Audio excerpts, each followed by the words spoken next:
Over the summer, I had the opportunity to attend SADD's national conference in downtown Tampa with Mrs. Martin, McGuire, and 3 of my Jesuit brothers. Throughout the week, we had the opportunity to build our leadership skills, plan our year as a club, and hear from many inspirational speakers. One speaker that stood out from the rest was Mr. Kevin Brooks. Mr. Brooks' story is powerful and life-changing. In just over a decade, he has spoken to over 500,000 people across North America. His story has impacted, motivated, and inspired countless people, ultimately changing attitudes and saving lives. We are honored to have him with us today. Please give a warm welcome to Mr. Kevin Brooks.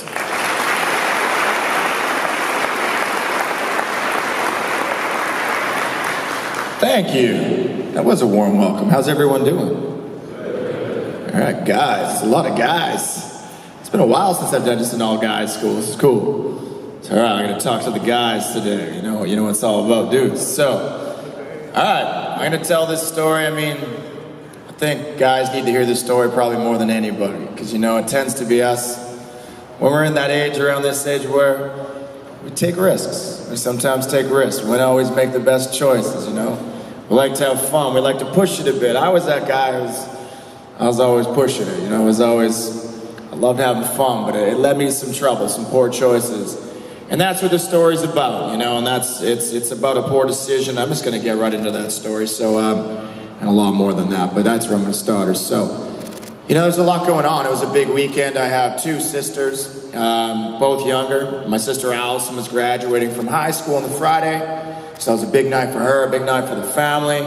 Happy to see my sister walk across the stage and graduate. My little sister Haley was only 5 years old, and Saturday night was her first ever ballet recital, which was fun to watch and amazing. Wrestling around with my little sister, throw up in the air, catching her, twirling her around afterwards.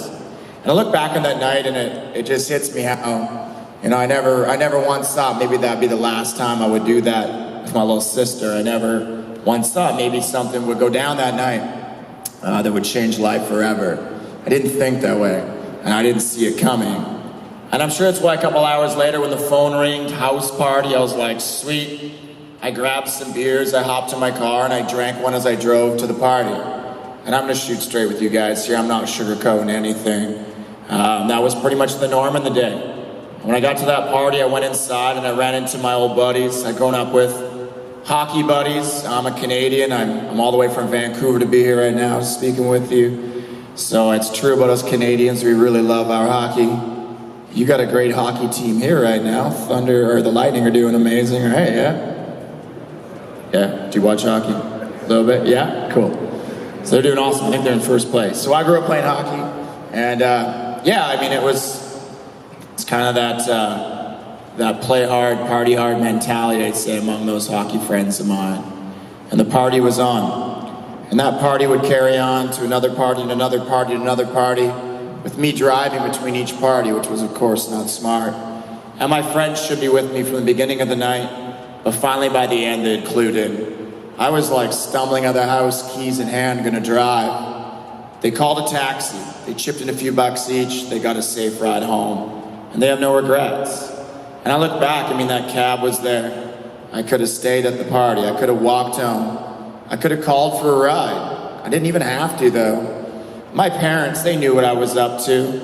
This wasn't the first weekend I'd been out and about doing my thing. They always offered me that ride home. Whatever the time, just call them. And they were calling me that night. They just kept calling, and I stopped answering their calls. I wish I hadn't have. That ride was there. And I'm not gonna say the people in this room that you party or you don't, or one day when you're legal that you will or you won't. You know what, chances are, you probably already at least at one point, or you will soon, one day, you're gonna find yourself in a situation where you're hopping in a vehicle. Maybe as a driver, maybe a passenger. It's not the smartest of decisions going on. Maybe you're at a party, maybe somebody's offering you something you don't want to be around. Maybe you want out of that situation. Maybe you got somebody you can call. Maybe they're calling you. If you got that out, you got that ride home, please recognize that's a sweet deal. Get home safe, get your friends home safe too, why not? Looking back, I wish I had it. I could have done my thing, called my family, picked up my car the next day. I won't be sitting in this wheelchair right now. It's as simple as that. But I wanted to drive. I always drove. While I was warming the car up, my buddy Brendan, my right winger from hockey I'd grown up with, he decides he's not taking the taxi anymore. He hops in and away we go. My last memory of the night was an intersection. Right was home and left was partying some more. And like so many nights before, we chose to go for the party. And I look back on that, just, another crossroad, another choice, another chance to make a better decision. But all we were thinking is, what's more fun, go home or party some more? We went for the party. We didn't make that party. I was driving way too fast if I was sober, let alone drunk. So it was like excessively drunk, excessively speeding. I was a new driver, inexperienced. Tunes were cranked, beers were cracked, totally distracted. I mean, one of these things is enough to cause a crash, let alone all of them. It's like you just start adding this stuff up too, factor, distraction, and all you're really doing is increasing the risk of something going down. Something went down that night. You know what? It wasn't a sharp corner. It wasn't an unfamiliar corner. This is a road I drove every day. But that night, I didn't make the corner. The car kept going straight. The first thing I hit was just a tiny little curb. But the speed I was just going. I mean, the faster you go, the harder you're gonna crash. That tiny little curb, it launched my car in the air. And when it finally hit the ground, it hit rolling front over back, I don't know how many times, and when it finally stopped, it was upside down, a mangled mess. My buddy Brendan and I, we were both seriously hurt. Brendan hit his head, he had a very serious head injury. I hit my head too. My head injury was mild. My upper body devastated though. Dislocated left shoulder, separated right shoulder, busted both my collarbones. I was torn to shreds, the broken glass, losing a ton of blood. I fractured a vertebrae in my neck, where my neck and back neither did damage to my spinal cord. And on top of all that, I had a collapsed lung, which is life-threatening. And it'd be some years later until I understood just like how close I came to death that night. I met the paramedic, the lady who bravely climbed out of her ambulance into my car and saved my life. I met Denise, the paramedic, the mom, a few years after the crash, because I happened to speak in her son's school, just like I'm speaking in yours right now. And afterwards he goes home, he's talking to mom, he's sharing the story, and I love that. Please share this story, get this out there. But when her son got to the point of my name, he didn't have to share anymore. His mom knew the story. She was there that night. She had forgotten what she saw. We actually met up for a coffee. She told me many times that day, it's a miracle I'm alive. The reason I am alive, she said, is I was wearing my seatbelt that night. And you know what, I wasn't surprised to hear that. That is something I always do, I've always done. I don't even think about it, just automatic. I get in a vehicle, it's a habit, boom. The belt is on. And it's like that one good driving habit.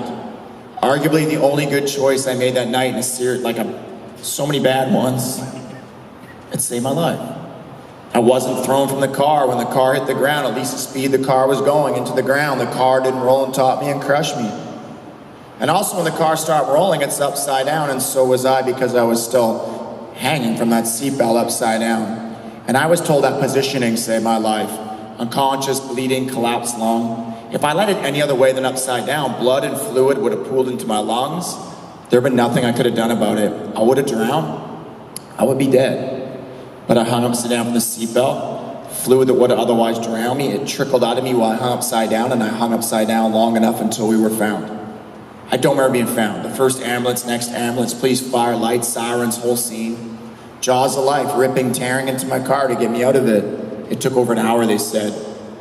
First hospital, ambulance ride there. I don't remember any of it. And it's my family who is filming a lot of the next parts. And it starts with that phone call. It's that dreaded phone call that no one ever wants to get for someone they care for or love. And of course, no one who cares for or loves any of you never want that kind of phone call for you. For any reason. There is one thing worse than the phone call, and that is the knock on the door. The knock on the door means that you didn't live. My family got the call. They were in shock, to say the least. They were told I might not make it through the morning to get to the hospital. They were not prepared for what they're gonna see. My body had just swelled from the trauma. It was one big bruise. My lip, it was split right through and dangling off my face, apparently. My arm was torn to shreds from going through the window and rolling around in the glass. My arm was so messed up, some people thought they might amputate. I might lose an arm. And I'm grateful that didn't happen. I've rolled around enough in a wheelchair to know that one arm in a wheelchair It equals nothing but circles, people. Nothing but circles. Totally just dropped a wheelchair joke. So here's the deal. Might crack a few jokes. That helps me do this. Might help break it up for you too, so it's not just all intense. I actually do comedy in the evenings. I call it I can't stand up comedy. Yeah. All right, sweet. Thank you. And that's the only evening joke I could probably tell right now, so carry on with the presentation. Truth behind that joke, that the wheelchair joke, my arms became my hands, everything that night. I don't know how I get by with just one. So I'm grateful. And there I was in this hospital room, tubes, machines, doctors, nurses, my family praying for me to live. My eyes were open, a blank stare, no one home. My sister runs to the room, she cannot see me like that. My family told it very best, 20, maybe 30% chance I'm gonna live. I get moved to a new hospital. I'm fighting for my life. I start fighting doctors and nurses too. The morphine, the painkillers they've given me, I'm getting hallucinations. I'm seeing the very people who are trying to save me saying things like, when his parents leave tonight, let's pull him off the breather so he dies. And that, of course, was not going on, but try telling me that. I was sure it was real. And I didn't have a voice to even explain at this point what I thought was happening. There was a breather sitting in my throat that had cut off my vocal cords, blocked them off. And I'm guessing that's why I started swinging. It's why I started yanking tubes out. I was the menace. I got strapped down to that hospital bed. No more hitting anyone, and no more pulling tubes out. I didn't just have the tube in my throat. There were 6 more down my rib cage area for the collapsed lung. A tube fed up each nostril, down the throat, into the stomach. 1 pumped nutrients in, 1 pumped stomach infection out. The worst tube of all, about the size of your pinky finger. And I am sure you could possibly guess where the worst tube of all went, guys. Yeah, are you following? Yeah, I'm seeing people shivering and, oh no. Yeah, it's where you think it went. It's down in this very sensitive area here. And I don't think I have to explain why you don't want a tube down there. You can figure it out for yourselves. Yeah, it's called a catheter. And I didn't want one either. That was my summer. And it all started at a party. They started weaning me off the medications. As I came off the meds, I became more aware of my surroundings. Still no idea what had happened, though. No one had told me what had happened. They were worried if I learned the details, I'd give up. I quit fighting. One day, I started asking questions. I still had no voice, but you know how moms are. My mom took the whole summer off work. She learned to read my lips. She was reading that day when I started asking questions, and the first question I asked simply was, why can't I move? Why can't I move? I had no clue. And there was my mom, about to break the bad news. The news that broke her heart, she learned to break it 10 times over, a million times over, telling her firstborn, her only son, active guy. The words, Kevin, I'm really sorry. You're paralyzed. Paralyzed. Now I know I lose shock factor sitting in a wheelchair, saying I'm paralyzed. Like I tell you, most of my life, there's no chair. When I'm your age, there's no chair. And I'm trying to paint a picture, how different are we? And, young, healthy, active, living life, having fun, family, friends, future ahead, things you want to do. Imagine just wake up tomorrow and there's a loved one saying, you're never going to walk again. You're going to run again. You're going to jump again. For me, it was like never going to skateboard again, snowboard again, play hockey again, stage dive at a concert again, cliff jump again, run down a beach, run a frisbee, football, skateboard, wakeboard, the list goes on and on and on. And that's my list. I'm sure you have your own list of things you got to do every day, you plan to do every day, you love to do, just imagine just wake up one day and it's all gone. It's gone.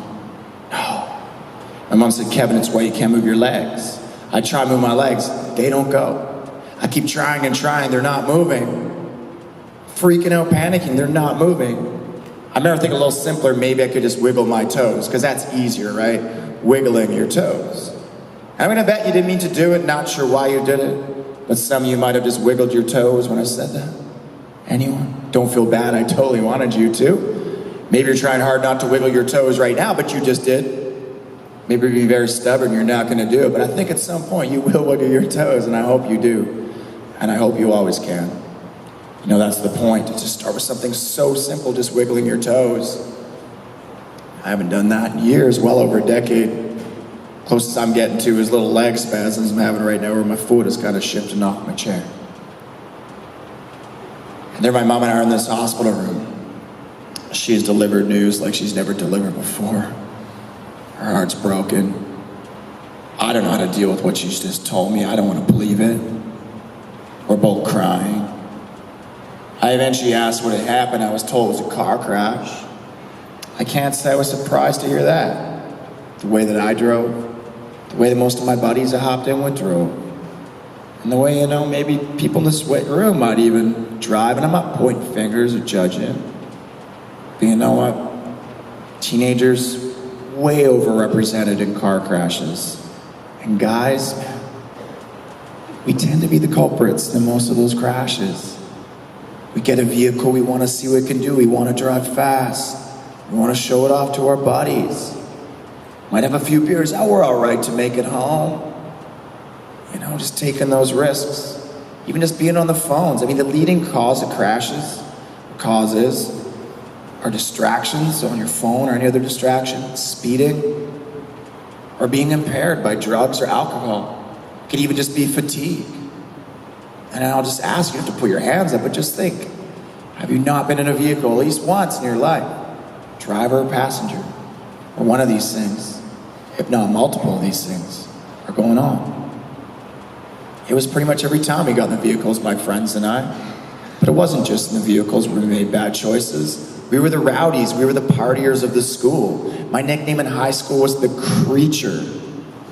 Yeah, the Creature. Figure that one out. I wasn't staying home on weekends to get that nickname. There was crashes, there was slams, and there were bails. But up to that point, we always walked away from them.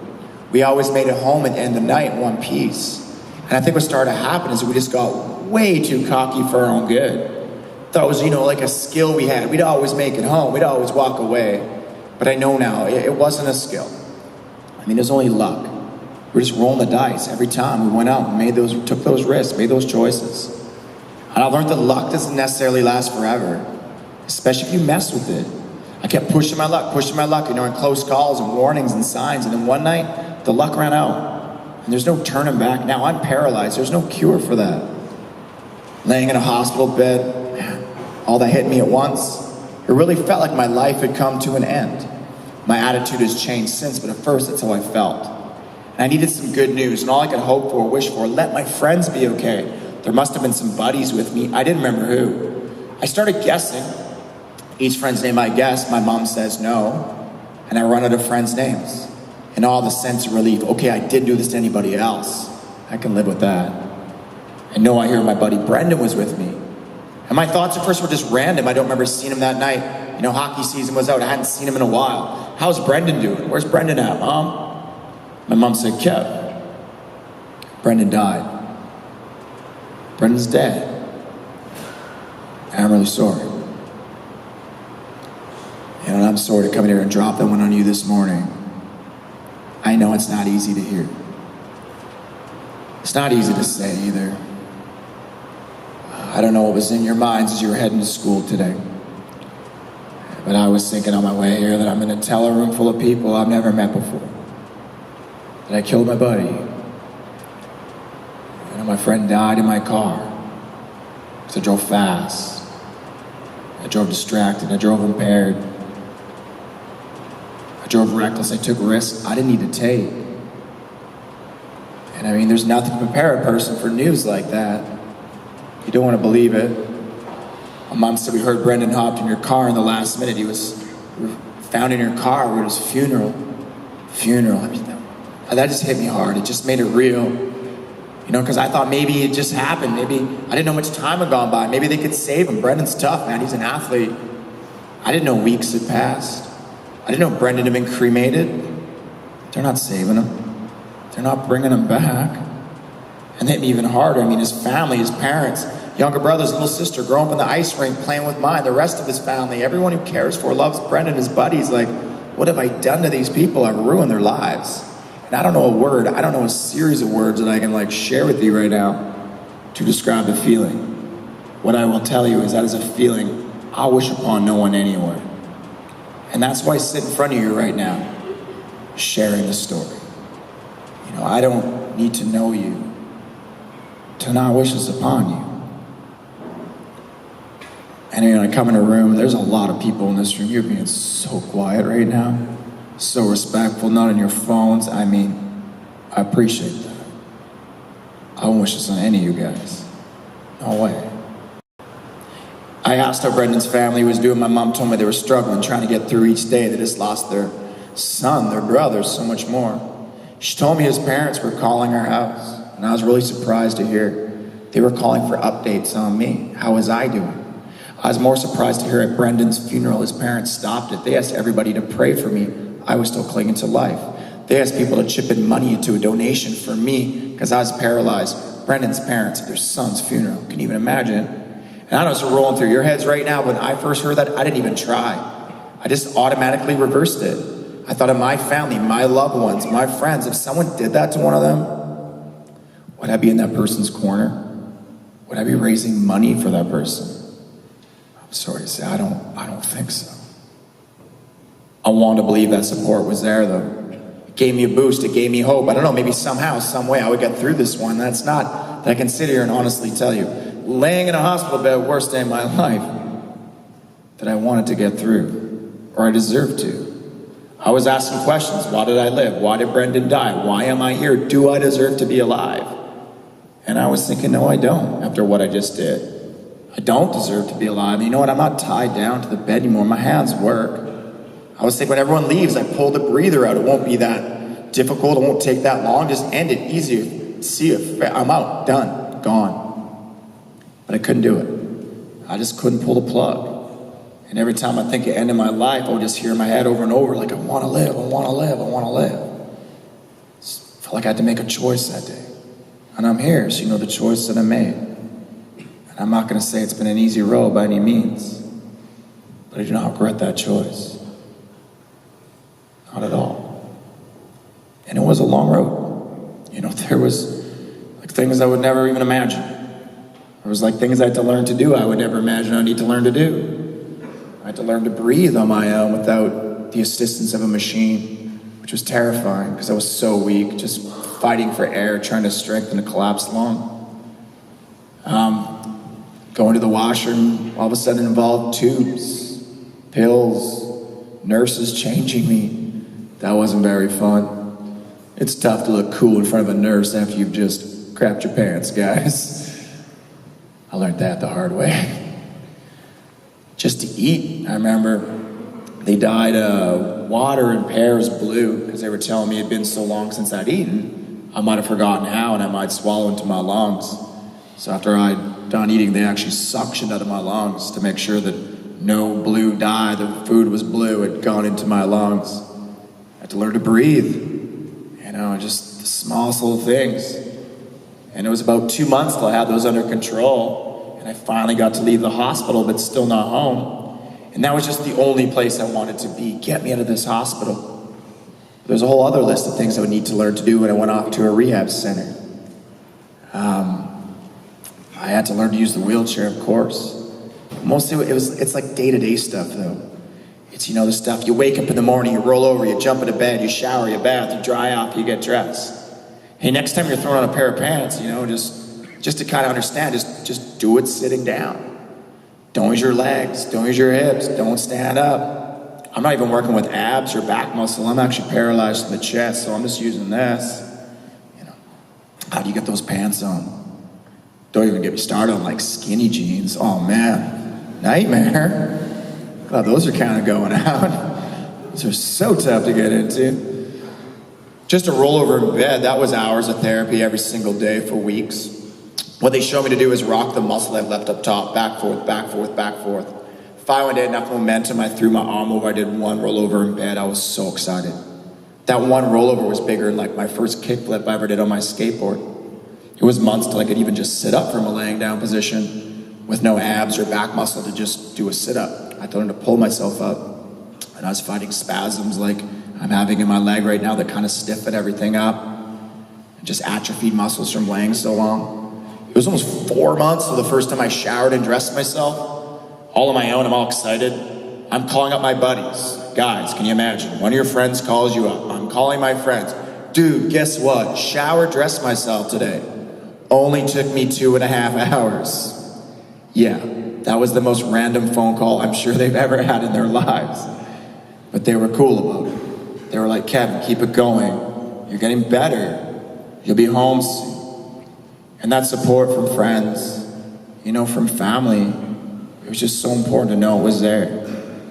And not everybody knew what to say, and I think that's normal, Because I think it's kind of human nature when someone we know is suffering or struggling, we want to just have the right thing to say to make it better.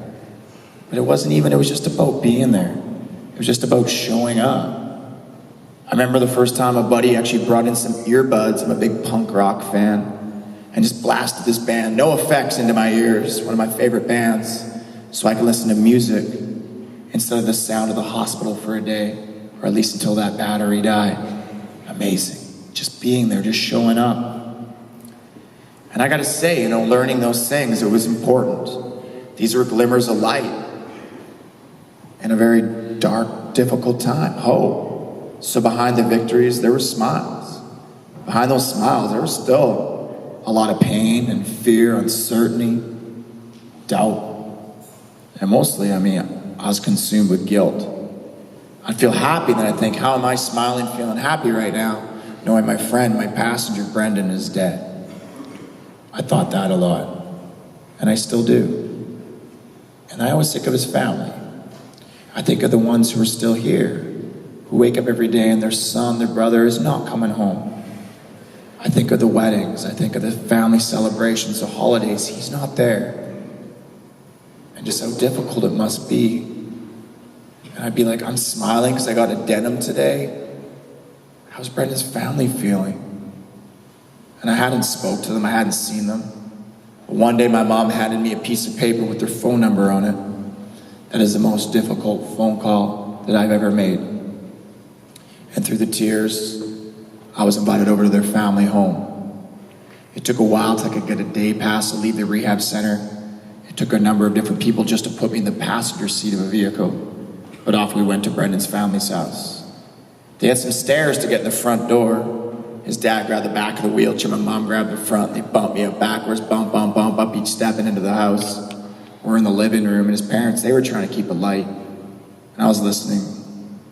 I also remember looking around that home at all the pictures on the walls and the mantle and through the hallway. You probably know the ones are probably in your homes too. If you have brothers or sisters, siblings, those family photos, sports photos, team photos, school photos, grad photos, prom photos, all the pictures, I'm looking at them and I'm falling apart. Because I know one person in those pictures is never coming home again. And I took Brendan out of the picture. His dad led me outside. I could have never guessed the words he'd say next. He told me they weren't out to get me, hate me, attack me. The way they chose to see it is we both made that poor choice that night to hop in my car. And we both knew better. Brendan did, I did. We all know better not to hop in these vehicles, in these situations. And if you didn't know before, you need a reminder. I hope you're getting it today. Brendan's parents, like mine, always offered that ride home too. His dad said, you both had it. You both chose not to take it. And we both could have used that ride home a lot because we both liked to party and we both liked to drive fast. And his dad said, Kev, any night, Brendan had crashes too. Our son could have been driving, you're the passenger. Our son goes home in a wheelchair, you don't go home at all. We get that, he said. How could they put it all on me? And I imagine there might be some people in this room trying to wrap their head around that one right now, like a grieving father, grieving anybody, saying those words to the person who took away your loved one. Like, I get that. I'm still surprised Brendan's dad said those words. And I've asked every time we've spoken since. I always just ask, how? How do they forgive? How do they support? And the answer has always been the same, that it's easier to forgive me than it is to hate me, hold anger, resentment, bitter, ill feelings towards me. The strong people, Brendan's family, they taught me a valuable lesson in forgiveness. And that is one I hold dear to my heart. I always will. And speaking of forgiveness, the journey of self-forgiveness that I'm on, that'll also last a lifetime. That also began that day, going over to Brendan's family's house, seeing his parents sitting in the living room, having those conversations, having that man-to-man, that heart-to-heart with his dad on the patio. I will tell you though, even with how cool they were being about everything, amazing. That was the hardest thing I've ever done in my life. Hardest. And that's just a visit I wish upon no one. I don't know, maybe just something to keep in the back of your minds when you're out and about. When you're driving around your vehicles, you got friends in the car. Hey, look at crashes. Usually gets the worst of it. It's not the driver. It's probably going to be the passengers in that vehicle. Your buddies, your girlfriend, your family, whoever it might be. Whenever you're out doing your thing, and of course have fun, enjoy, live life, but just, I ask you, just not to cross that line. You know, we have that choice when we go out to be the friend who puts our friends in harm's way, but is there really a friend? Or be the real friend who looks out for our buddies, protects them, keeps them out of harm's way. You know, which do you want to be? If you're ever kind of flip-flopping on that one, just ask yourself, you know, if something went down, something went sideways, what makes you immune, invincible? You know, are you ready to face that friend's family or have that on your conscience? Is it really worth that risk? Is it really worth it? I left Brendan's family's house. Man, their support meant the world, still does. I'd had a taste of home too. Finally at the hospital for a while. I wanted to get into my own home. My goal was to get home before Christmas, and that was pretty ambitious, you know? But my friends, my family, they were still showing up, trying to keep my spirits up. But like that one person I want to see more than anything, my girlfriend Robin, she was showing up less and less. Rob and I met in high school, both each other's first loves, outdoorsy, active people. Loved snowboarding, just anything outside. She rode a horse, I rode a skateboard, taught each other a few tricks on either.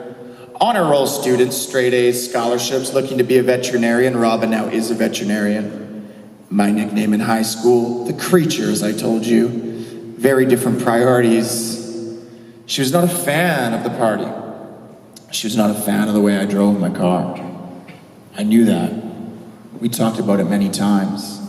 And it wasn't just my girlfriend. Some of my more responsible friends, my family, there have been a lot of those talks. And I imagine people in this room, you all can relate right now in one way or another, because we all get talked to. Whether it be a family member, a friend, a partner, you know, whoever it is, someone's gonna chat with you here and there, right? You get it. We all get it. But it's up to us whether we listen. And see, my problem was I chose not to listen. I should have listened. And I don't even know where to begin to describe how grateful I am and fortunate that through all the trouble that I put my family and my friends through over the years, so many of them stood by me to this day. But Robin, she was done. She left me, and I can't say even looking back that I blame her. But at that time, that was the final straw. You know, a broken heart on top of everything else, that was what broke me. And I lost it. I lost hope. I lost the will to live. I gave up. I didn't want to be around. Depression sunk in. I learned a thing or two about depression. It's pretty crafty. It's kind of like its own little entity. Comes in when at our lowest, our most vulnerable. You know, says things like, no one's here, no one cares about you. There's nothing left to live for. You have nothing left to give. I was hearing it. I was suicidal. Thinking about death every day, but the irony was I couldn't even get out of a hospital bed at that point to do something about it if I wanted to. And I was where I needed to be. I was being monitored. I started talking to a counselor. A counselor came in and talked to me. And I didn't want to talk to a counselor. I didn't want to talk to anybody. But it proved healthy to talk to someone. You know, somebody who wasn't in the immediate situation. Somebody who had some advice on how to start, dealing with what was going on. And it wasn't even things I couldn't wrap my head around. She told me to keep writing. I was writing a lot. I love writing. I was writing rants. I was writing rhymes. I was writing letters to the girl who broke my heart that I would never send. Might have sent one or two. You know how it goes. I was told to keep writing, and that was a positive outlet. And I've learned how important it is to have positive outlets in our lives. Years later, I've got a hand cycle at home that I ride, a guitar that I play on those rainy Vancouver days, comedy in the evenings. But my favorite thing of all is doing this, is going out and sharing the story with young people. I know that may sound strange, but this has given me a way to take, the worst thing that ever happened to myself and so many others, and turn it into something positive for others and myself. This has been the greatest healer of all. And when I worked my butt off, I made it home a few days before Christmas. It was a bit of a rude awakening. Dad's house was all stairs, so I moved into a little apartment with Mom. My brain had to adapt. I had to figure things out. Wheelchair access became every thought, everywhere I went. That's what I had to think about. But I started to figure it out. And I found out it's just if we don't give up, we figure things out. We find a way. There is a way. And yeah, it wasn't going to be the old way. 99.9% of the time it wasn't the old way. It was a new way. But a new way, that was a lot better than no way. And I started to find my way back to my favorite spots. Even the skateboard park. Hey, I still had 4 wheels. Up to the mountain to try sit skiing. That was pretty cool to be back on the hill again. Never thought that would happen. But my favorite place of all, the beach, that one was pretty tricky. Because sand and wheels, if you've tried it, you know what I'm talking about. We found a lake near our home with a pathway down to the edge of the sand. I was happy to be at the beach. The lake wasn't that far away. It didn't look that far away until I saw my little sister, my kid sister Haley, splashing around in it. We don't have alligators in lakes in Canada, so it's kind of safer to go in there. We got grizzlies and stuff in the forest, so depending on where you go. So it all evens out, right? So I'm watching my sister. And I gotta say, that hit me hard. Because I realized things might be different now. They were gonna be different. There's gonna be times where I'd be sitting over here, watching her over there, doing those things we used to do together. And it also hit me that maybe that's what I get. I took away a big brother, a future uncle. But then I also thought, hey, what did my sister Haley do to deserve that though? Is that fair to her? And sure, it didn't seem to be bugging her as much as it was me that day. But there was times I knew. Her birthday, cake and the candles would come out. Mom or dad would say, Haley, make a wish. She never said a word. She would just look at me, her big brother, this hopeful look. And I knew what she was wishing for. And it would just break my heart that I couldn't give her that one thing she wanted more than anything. On that beach that day, there was tears rolling down my face. But there was wheels rolling upstairs too, saying, figure out how to get this chair through that sand. The best way to do it was to get it in a wheelie and just keep the little front tires up. That was what was digging in. It wasn't easy, but I got in that lake and splashed her with my little sister, like a big brother, little sister should have. I'll never forget it. I also remember feeling I don't know, this lake, it still had one up on me. I had to come back to that lake one day. I didn't know how or why or what, but I'd meet a man not long after named Rick Hansen. And he's from Vancouver, where I live as well. Rick actually took a wheelchair around the circumference of the world as a paraplegic years ago to say that he could, to raise awareness. He's got a huge charity now, foundation, and they invited me to do a fundraiser. I was yeah, it's time to do some good. It wasn't a one-man mission by any means. We had family, we had friends, people from the community, volunteers, people donated their pool to train, to learn to swim, boats, you name it. 6 months later, went back to this lake, swam across it, raised a ton of money for charity. What an amazing feeling. I'd never done anything like that before. And I was hooked. I loved that feeling. I wanted more of it. I would get invited to speak in a school next. Man, I was terrified. I was more scared of public speaking back then than I was of swimming across lakes, paralyzed. But hey, if I did that, I could do this. And it was a will, there's a way. And it was one school, another school, another school. But I never ever did think that it would go anywhere past, my area code where I live. But here I sit today in sunny Tampa, Florida, speaking to all of you, and I'm so grateful to be here. I've lost track of how many schools. I know I've spoken 8 provinces across Canada and 25 states across America and counting. And I have no intentions of slowing down anytime soon. As long as I can get this many young people to come into a room and sit and be as amazing as you just have, yeah, I'll keep doing this.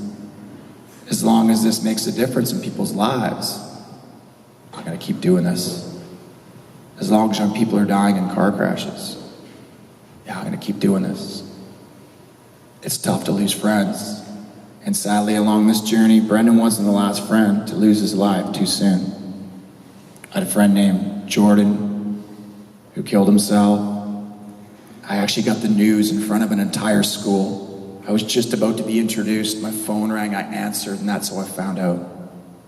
It is the hardest presentation I've ever given. I was bawling my eyes out. But I don't know, I had to bring it up. I felt I had to explain. And I shared a bit of Jordan's story. I shared a bit of his story, honored my friend, and man, did the inbox of my email light up that day, and it was like, another mission's born. I had a friend named Chris who was shot and killed, wrong place, wrong time, random act of violence. Presentation that day too, a lot of tears, but again, enough that I felt, man, this is gonna hit people. People have lost people to violence, to guns, and sure enough, again, inbox lights up. And then sadly, just this past June, I thought I was done losing buddies. A friend named Chris, who's in the video I'm about to show you, dropping in, skateboarding on a little mini ramp with my name all tagged up when I was in the hospital. Chris smoked weed, not my thing, but he liked his weed, and he was smoking some weed, and I guess somebody put this drug called fentanyl in it. Fentanyl is just coming out everywhere right now, and it is scary. It's like 100 times stronger than heroin. It is absolutely deadly. And Chris died. I had a presentation that day too. A lot of tears that one too, but another buddy, another story, hopefully another lesson for young people. Man, it sucks losing friends. One friend is too many. 4 friends? 4 friends is way too many. And that's why these chairs are here. These chairs are for my friends. Brendan, Jordan, Chris and Chris. Though I know they can't be here in person, I love to think some way, somehow they're chilling beside in spirit as I share our story. And I'm sharing our story with you today, just hoping that you're hearing it, you feel it, remember it, use it, share it. Just wiggle your toes to be reminded of it should you ever need it, please. So from this day forward, a story like ours, it doesn't become any of yours. Your friends, your family, your church, your school, your community. This is why we're here. This is why I was invited into the school. And I don't know, maybe this is why I survived alive with this voice to share our story. I'm gonna ask you to start that video up now, please. Awesome.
Shots of brunch, of the beach, shots of friends, selfies, landscapes, group shots, close-ups.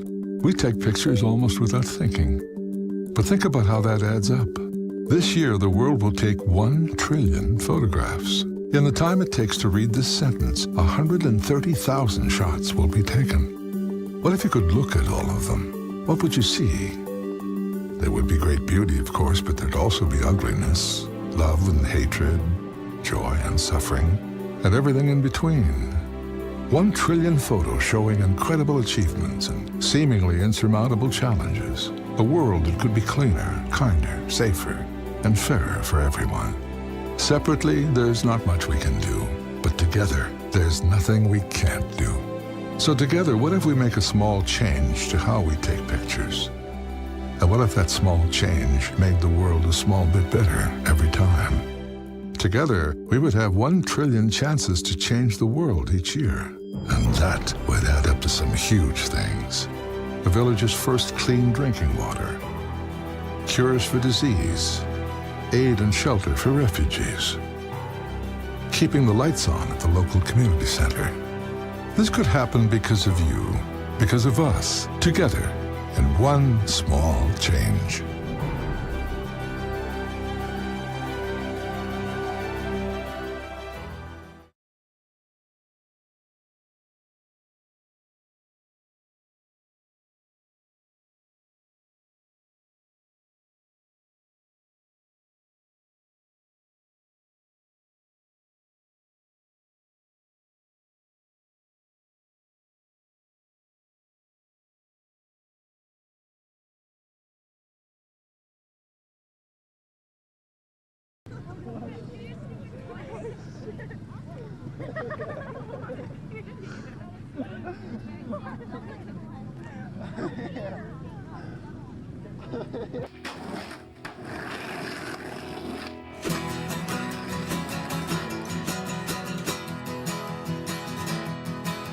Simple backbeats seem to soothe me. If I could hold them, I would, let's say, take some rest, as if not wicked, and walk around, enjoying silence, a world away. Elders gather, speaking their tongue, and hardly falter with words of bond. Joy and grievance, simple songs, work and penance to drown hate like a stone. Walk the path overgrown, never to lie away.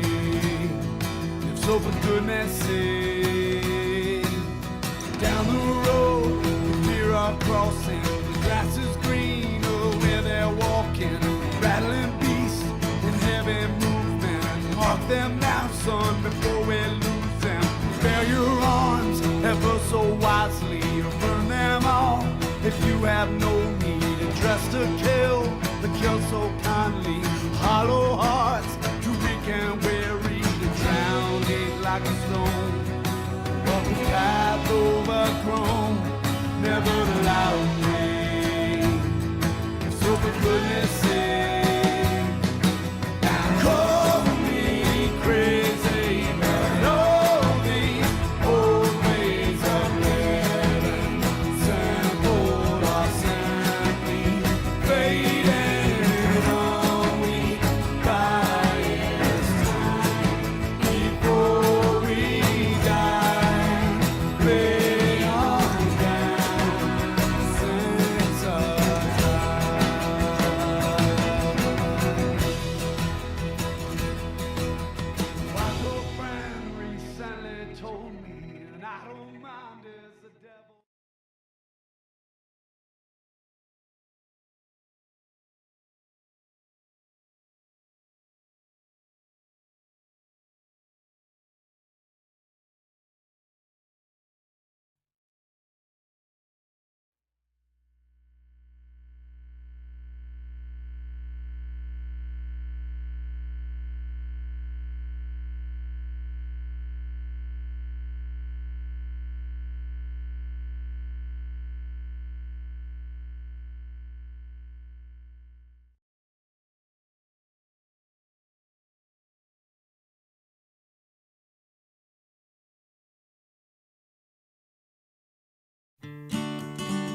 If I ever leave this world alive, I'll thank you for the things you did in my life.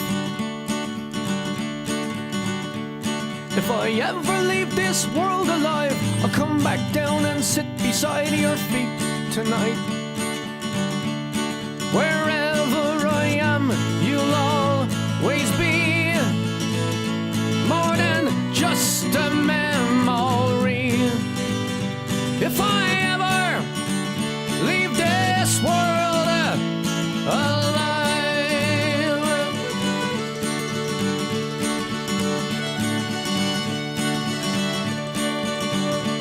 if I ever leave this world alive, I'll take on all the sadness that I left behind. If I ever leave this world alive, the madness that you feel will soon subside. So in a word, don't shed a tear. I'll be here when it all gets weird. If I ever leave this world alive.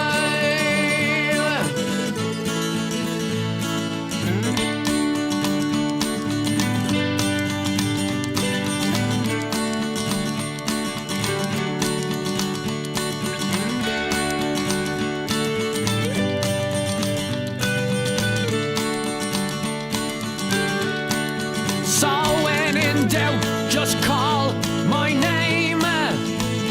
Just before you go insane. If I ever leave this world, hey, I may never leave this world.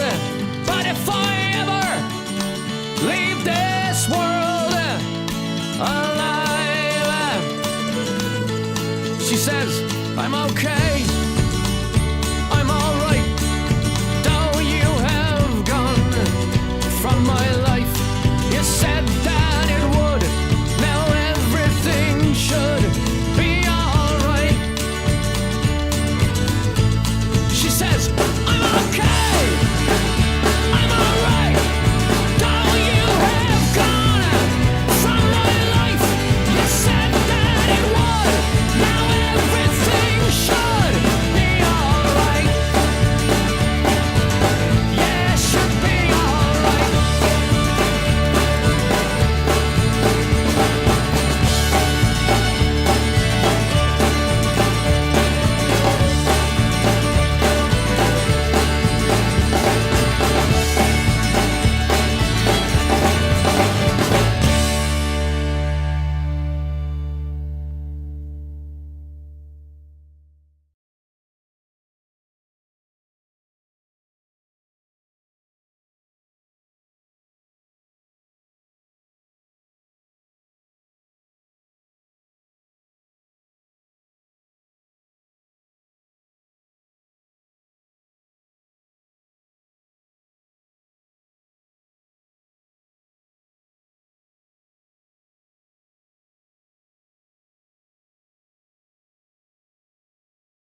All good.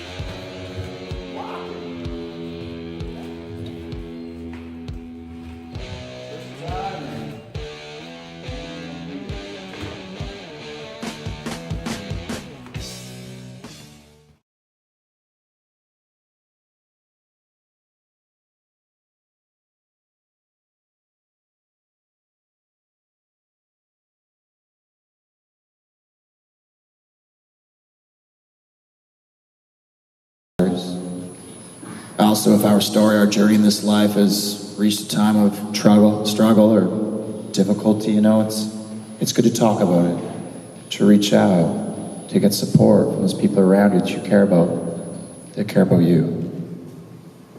I really love that I get to meet a lot of people all over the world, young people, and a lot of young people reach out to me, and they share their stories with me as I share mine.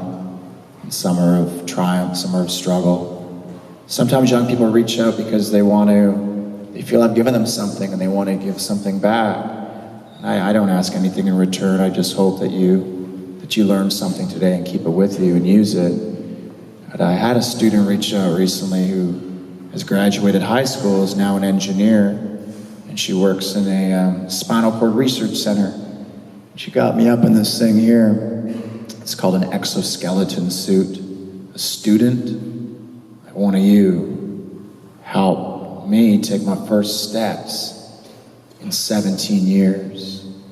A student, help make my little sister Haley's wish to see her big brother walk again come true. So I thank you for that. You know, the potential in this room is immeasurable, and I ask you all to follow your dreams. You know, be good people. Look out for one another. Never lose hope. And if you ever need to come back to anything you heard or felt or saw today for any reason, please just wiggle your toes and remember our story. Thank you all for being in here today. Thank you to the school for inviting me, the SADD group for making this happen. Everybody, thank you so very much. You've been amazing. Thank you.